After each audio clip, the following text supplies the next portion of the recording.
people, they prefer a strong and independent and, Marlboro man to, be independent and all those other things. But then on the other side, they want them to be affectively responsive or emotively responsive to whatever it is that, you may ask of him. For women have to decide, and people, I think this is a people issue. People have to decide and have some level of clarity about what they want and what they don't want. And if you find yourself with a partner who is unable to express him or herself, maybe that person is satisfied with expressing whatever it is that they express to you. And I think that when people get into a habit of thinking that they can change somebody or they can manipulate somebody to do something that they don't want to do, I think it sets the relationship up for failure. So you may have to decide, if I want a brother who's going to identify and articulate his feelings, then what am I willing to compromise? Am I willing to compromise having this 250-pound burly guy who may have played football or played sports, and am I willing to let that go in lieu of somebody who may be of a different body style, body dimension, who can, identify and articulate his feelings? Because not all people hold identifying feelings to the same standards that we do. And so it's important for the woman to have some level of clarity, as well as their potential partner to have some level of clarity. But I think that if we get into a habit of trying to change folks for the better or for the worse, I think ultimately we're putting ourselves out there in a circumstance that we may not be willing to endure. Okay, now one last question, though. This question came from off of the web, and this person is saying that if they start to show their feelings to a woman, and I don't know why we're just limiting this to women, but I guess people have their own concerns as couples and in relationships and stuff. But to me, this is much bigger than the woman. This thing here goes to mom, it goes to the young children, because as men, again, we have to be able to express ourselves as a whole, as a family man, But anyway, this question came from the guy on the web, and he's saying every time that a man starts to express himself to a woman, the first thing out of her mouth is that you are a weak, bleep, bleep dude, that you are a weak person. Why is that? I mean, I'm thinking there's something wrong with the woman, right? Not the man. Right. What is your take on that, Doc? Well, I believe that ever since the women's rights movement and since the movements of the 60s and the 70s, there's been the expectation, somewhat of a cultural expectation, that men will be more likely to men are to express their feelings more than what they were expected of in the past. And then on the other side, women are expected to exercise a greater level of independence or autonomy or work outside the home. Some people still follow traditional norms for behavior, which is a man should be independent and aggressive and assertive and not articulate his feelings, and a woman should be passive and submissive and stand behind her man rather than walk beside him. Right. If a woman attacks a man or a man attacks a woman, for me, that lends itself, the substrate of that is that neither one has talked about what they want out of their potential partner. In that if I say, honey, I'm sad about getting run off the road, if you attack me for sharing my truth, then for me, that lets me know that you're probably not the woman I need to be with, because, I want somebody to walk by me rather than poke and prod at me and degrade me for who I am. Now, if you poke and prod at me or chastise me for offering my truth, and if my truth is something that I'm feeling, then that may not be a function of me. That may be a function of you and your insecurity about me identifying and articulating my feelings. So if I say, honey, I'm sad, I'm frustrated, I'm annoyed, I'm whatever, and then you feel threatened by me sharing my feelings or feel, I guess as my young adults say, some kind of way, then that's on you and what's going on in your family history.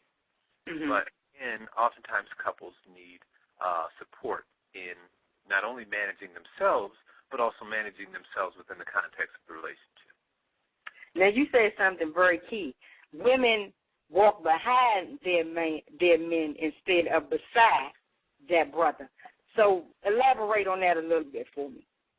So if you're walking behind me, then that means that, yes, you may be able to support me, but sometimes you won't be able to see around me about what's coming up in front of us. Some women prefer to take on a more passive and submissive role. So then if a woman says to me, well, no, I don't want you to share your feelings. I don't want you to share your thoughts. I don't want you to share your behaviors, and I want you to be this rugged, independent, and Marlboro man, then for me, I should be able to turn around and say, well, you need to keep quiet, and I don't need to hear your mouth about anything. Right. So you can't tell me your opinion and expect me to be the leader of the house, because as the leader of the house, you're supposed to walk behind me. Now, for some couples, if you prefer a partner to walk next to you, then you can share your opinion, I can share my opinion. Neither one of us is right or wrong, but we're walking together, and we're a team in it. But again, sometimes people like to go in and out of these relational dynamics and say, well, on Tuesdays and Thursdays, I want a strong man, but then on Monday, Wednesday, Friday, I want him to share his feelings. You got to tell me what you want, you got to tell me what you need, and then you got to tell me what's good for you. Yeah. Now, another key question, I know I said I was going to let you go, but another key question was, why is it that men, okay, when they are in a relationship or semi in a relationship or have broken up with someone, semi-broken up with someone, but they can go right into another relationship having not healed from the prior one? It's like they've had another woman all along. Well, at least from the people who I spend time with, I think that's a people issue. But if we're going to, I guess, point the finger at men for this conversation, sometimes for some people, they are able to detach sex and love or sex and intimacy, meaning that even though I was in a relationship with Sally Sue, we break up. We break up on Monday. I decide that I'm going to go out on Tuesday. That doesn't mean that I love Sally Sue any less. That just means that I wanted to have a somewhat of a romantic interlude with Susan the following day. So oftentimes people fuse sex and love together, and we make the assumption that the way that I conceptualize love and sex is the same way that you should conceptualize love and sex. And I've had couples who say, they broke up on one day, and not an hour later or 2 hours later, the other person was online trying to find somebody else to go out and date. Right. Well, again, all of that makes the assumption that, we have the same motives and we have the same desires, not only when we're in the relationship, but also when we leave the relationship. And that's not fair. That's not fair. Give me the same space that I would give you.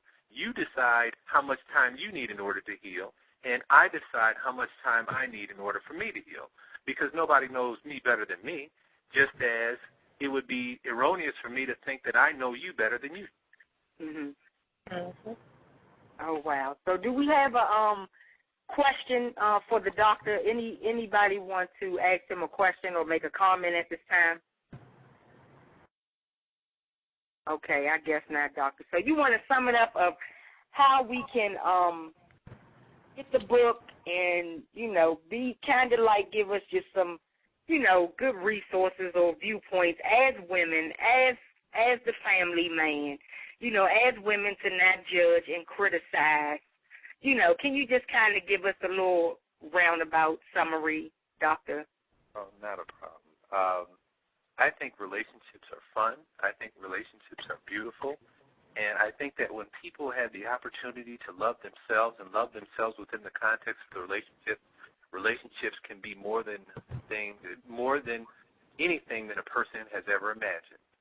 When a person can combine his or her physical self, his or her emotional self, his or her intimate self, and his or her spiritual self, and combine that all into one and be able to offer the other person their unabridged truth, and then have that truth reflected by the other person, I think that is absolutely beautiful.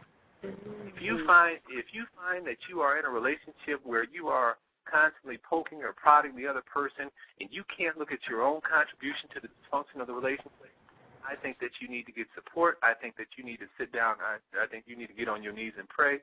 And I think that you need to refocus your energies on something else or possibly somebody else. If you walk into a relationship expecting the person to be who you think the person should be, rather than accepting the person for who he or she is, you may be setting yourself up for failure. That is the thrust of my practice. So I can be found on www.drjameswadley.com. That's DRJAMESWADLEY.com. You can Google my name. You can find me on YouTube. The name of my book is Would You Marry You?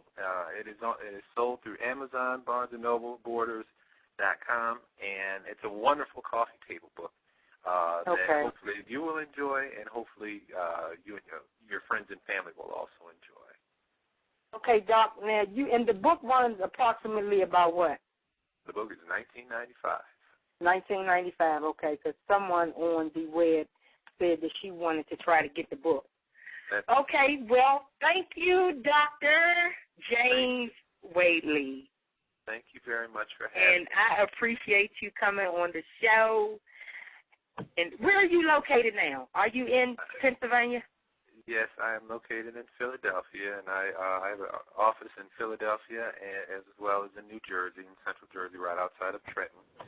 I frequently come down there to the D.C. area. I was just on public access TV down in Fairfax, and then I did a retreat for Mocha Moms there in Maryland. Okay. And so if you have an event if you have an event that's coming up, please feel free to reach out to me. I do travel down to D.C., like I said, quite often, and it would be great to reach out to other people in that area.